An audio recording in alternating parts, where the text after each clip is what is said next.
गरीब भाई की अमीर बहन। किशोर और पिद्दी दो भाई बहन थे। पिद्दी बहुत खर्चीले स्वभाव की थी। वो जितना कमाती अपने ऐशो आराम में पैसे उड़ा दिया करती। लेकिन किशोर समझदार था, घर को साथ लेकर चलना जानता था।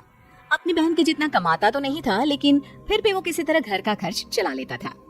एक दिन पिद्दी किशोर से कहती है, किशोर तुम थोड़ा ज्यादा क्यों नहीं कमाते? मेरे दोस्त रोज मेरा मजाक उड़ाते हैं। अरे बहन, मैं कोशिश तो कर रहा हूँ। अच्छा सुनो, अगले महीने रक्षाबंधन है, मुझे सोने का हार चाहिए, इससे कम कुछ भी ना लूंगी। अरे दिला दूंगा बहन। किशोर को पूरी रात नींद नहीं आती। उसके दिमाग में बस ये चल रहा था कि उसकी माली हालत इतनी बिगड़ चुकी है, अब वो सोने का हार कहाँ से लाएगा। अगले दिन किशोर सुबह सुबह घर से ये बोलकर निकल गया कि पिद्दी, मैं गांव से बाहर जा रहा हूँ, कुछ दिन घर नहीं आऊंगा।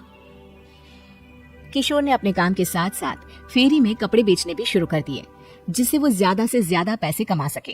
रात में वो एक बिल्डिंग की चौकीदारी भी करने लगा। अपने काम से थोड़ा बहुत समय निकालकर बस कुछ घंटे की नींद ले पाता था। और कब वो कुछ दिन एक महीने में बदल गए और रक्षाबंधन भी आ गया, पता ही नहीं चला। लेकिन किशोर अभी तक घर वापस नहीं लौटा। जहाँ वो काम करता था, पिद्दी के नाम का गुल्लक रखा हुआ था।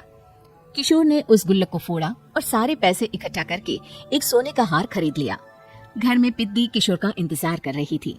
तभी किशोर आता है। कहाँ चले गए थे? 4 दिन का कहा था और 1 महीने से पता नहीं कहाँ गायब हो गए थे। मैंने बस एक हार मांगा था और तुमने तो घर ही छोड़ दिया।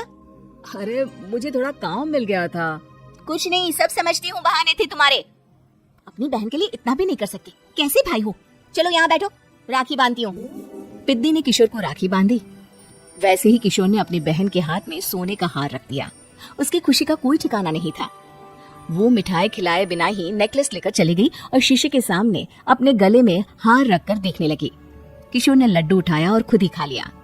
ऐसे कई साल गुजर गए। एक दिन पिद्दी की नौकरी छूट गई। अब वो पूरी तरह किशोर पर डिपेंड हो गई थी। आए दिन किशोर को अपने महंगे महंगे शौक गिनाकर उससे पैसे मांगा करती थी। किशोर कुछ पैसे देना, मुझे पार्लर जाना है। किशोर बिना कुछ बोले उसे पैसे दे देता। ये क्या, 500? अरे इतने में तो मुझे पार्लर में एंट्री मिलेगी बस। अच्छा, देता हूँ ना ज्यादा। कैसे भाई हो, अपनी बहन के लिए इतना भी नहीं कर सकते। किशोर ने जेब से 2000 का नोट निकाला और उसे दे दिया। किशोर गरीबी में रह लेता था, लेकिन अपनी बहन को कभी कोई कमी नहीं होने देता था। बेटा, पिद्दी तुम्हारी बहन है, उसे कभी किसी चीज की कमी मत होने देना और उसका ध्यान रखना, क्योंकि भाई का फर्ज होता है अपनी बहन का ध्यान रखना। किशोर ने माँ की कही ये बात हमेशा के लिए याद कर ली थी। शायद माँ की इसी बात की वजह से किशोर पिद्दी की हर जिद पूरी करता चला आ रहा था। किशोर, आज मैं अपने दोस्तों के साथ पार्टी करने जा रही हूँ, मुझे कुछ पैसे दो ना। किशोर पिद्दी को समझाता है, लेकिन पिद्दी नाराज होकर चली गई और अपने कमरे में सुबक सुबक कर रोने लगी। किशोर अपनी जेब से कुछ पैसे निकालता है और पिद्दी को दे देता है।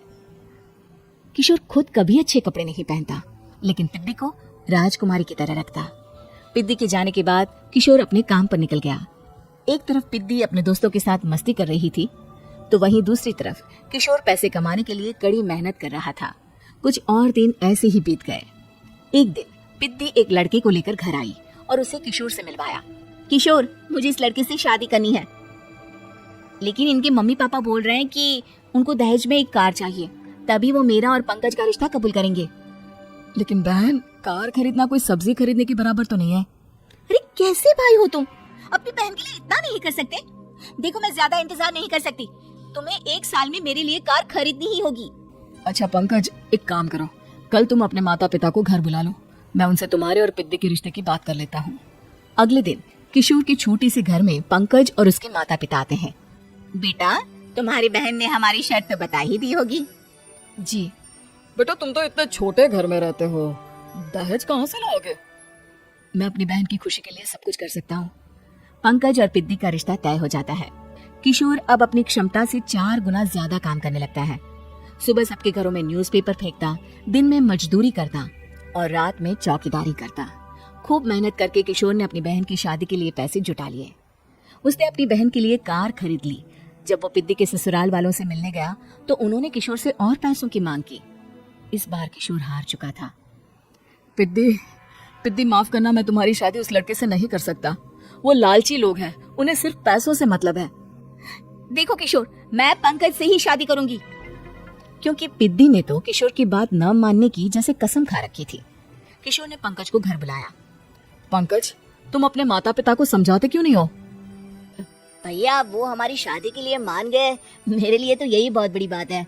हम एक काम कर सकते हैं, दहेज की रकम में से कुछ पैसे मैं आपको दे देता हूँ। अरे लेकिन समाज वाले क्या कहेंगे? अरे जब दुनिया को पता चलेगा तब ना। अच्छा, कुछ पैसे मैं अपने मालिक से कर्ज में ले लेता हूँ। कुछ पैसे पंकज देता है, कुछ वो कर्जा लेता है और अपनी उम्र भर की कमाई वो अपनी बहन की शादी में लगा देता है। आखिर में पंकज और पिद्दी की शादी हो जाती है। पिद्दी की विदाई के बाद किशोर बिल्कुल अकेला पड़ जाता है। अब उसका कमाने में भी मन नहीं लगता। उधारी वाले रोज घर में आकर बैठ जाते हैं।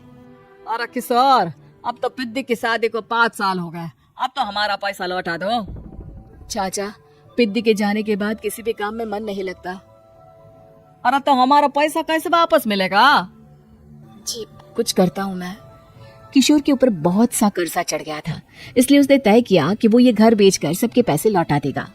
अगली सुबह शहर के किसी साहूकार को उसने अपना घर बेच दिया और सबके पैसे लौटा के वो गांव छोड़कर चला गया। पिद्दी ने शादी के बाद कभी अपने भाई का हाल तक नहीं पूछा। किशोर को फर्क नहीं पड़ता था, बस ससुराल में उसकी बहन खुश है ये जानकर उसे खुद की खुशी मिलती थी और ये सोचकर कि उसने माँ से किया हुआ वादा पूरा कर दिया।